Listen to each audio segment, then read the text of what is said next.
Hello there, welcome. My name is Caitlin.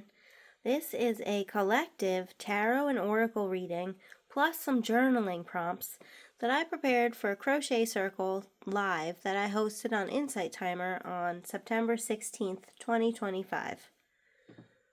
The first deck we used is the Guardian of the Night Tarot by M.J. Cullinane, and we got the Three of Swords. This card represents sadness and pain. The deepest wounds often teach us the most profound lessons. Accept with compassion and take this opportunity to heal. You must process and allow yourself to heal if you want to move forward in a new direction. What pain have you been carrying that needs to be released? Describe a time when you truly let yourself grieve a loss and what shifted for you as a result. The card speaks of creating space for something new. What would you need to let go of to make room for a better path? What does moving forward in a new direction look like to you right now? Next up is the Seven of Pentacles. This card is about growth and patience. True growth isn't a race. It's a slow and steady climb. Patience while you take small steps to nurture your work. When you pause and look at your progress, do so with gratitude. Continue to work on taking care of yourself. Stay positive and grateful for the small promises you keep to yourself, since they compound over time. The journey is the adventure. Look at your progress, not just the outcome, but the steps you took to get here. What are you most grateful for in this process? What's one small, consistent action you can take this week to nurture a long-term goal? How can you reframe the waiting period from a time of frustration into one of quiet, purposeful work? Next is number 17, the Star. This is from the Major Arcana. This card is about hope and healing. Hope is not a wish. It's a state of being. Allow this card to inspire you to get back into a state of creative flow by utilizing all of the gifts you have within you. The Star illuminates your strengths, your personal power, so that you have the courage to push forward and overcome even the most formidable obstacle. Open your heart and a new sense of empowerment will emerge. The Star says your strengths are illuminated.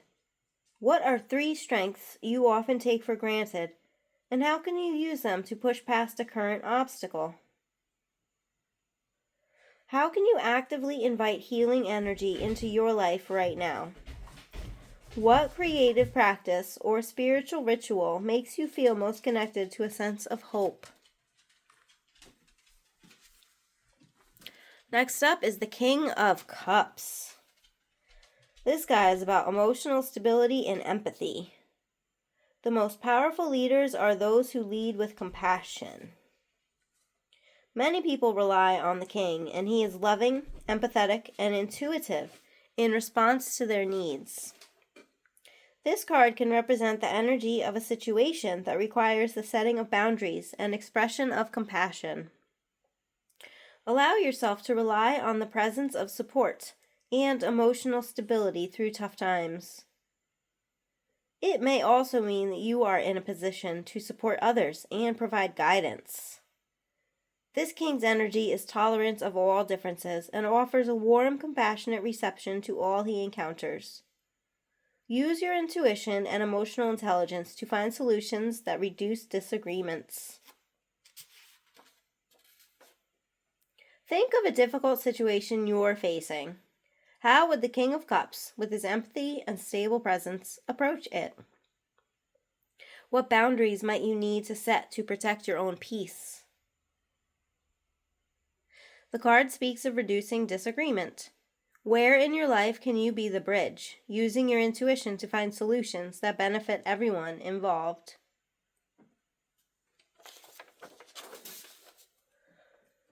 The final card from this deck is the King of Wands. This guy is about power and authority. Confidence isn't about being loud. It's about being sure. By relying on your instincts with maturity and confidence, you can take decisive action with enthusiasm. This card embodies action, ambition, authority, and command. It is not the size of the lion's roar that demands attention and respect. It is the emotion and vision behind it. The card talks about mastering your reactions. Recall a moment when you reacted without thinking. How would the King of Wands, with his integrity and cool head, have responded differently? The lion's roar gets attention from the emotion and vision behind it. What is your vision, and what is the emotion that fuels your ambition?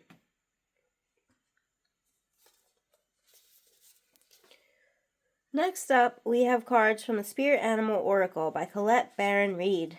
The first one gifted to us is number 30, the Grasshopper Spirit. Take a leap of faith.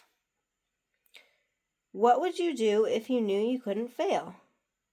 You are not going to go backward, so listen to your intuition rather than your fearful ego that resists any change and clings worriedly to what was. Jump forward with confidence. Your intuition is guidance from Spirit, telling you to let go of your fears and leap into the abundance and good fortune awaiting you. The Grasshopper says this is a fortuitous time. What is one leap you've been hesitant to take? And what is the fear that's holding you back? What would it feel like to release that fear and jump forward with confidence? What is the difference between your intuition and your ego's voice? In a situation where you feel pulled in two directions, how can you discern which is which?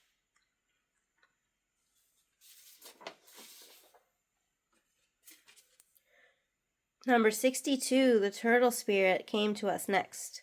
Slow and steady wins the race.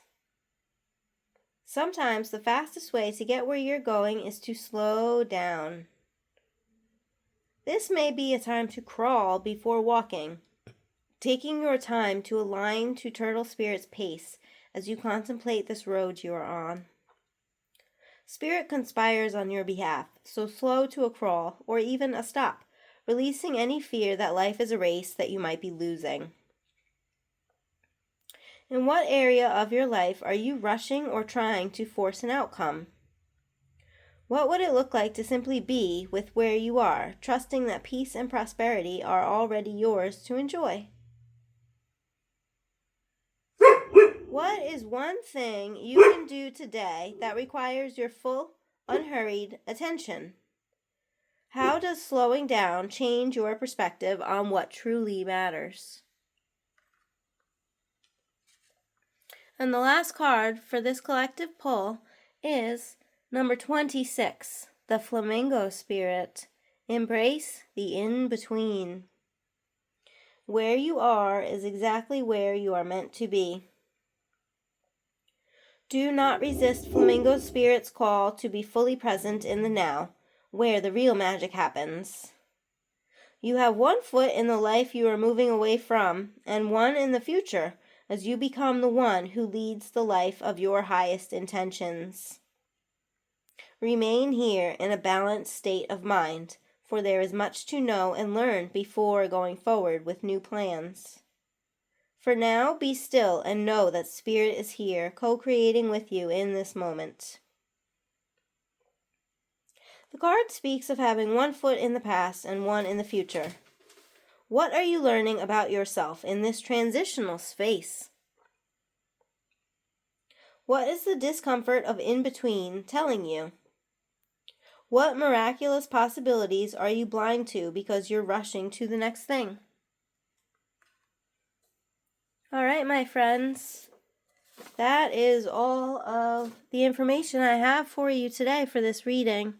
I really hope that you found some value here. Please give me a thumbs up. Leave me a comment if stuff resonated. You can find me on the social media outlets. My name is Caitlin Lojo everywhere. Thank you. Have a great day. Blessed be and namaste.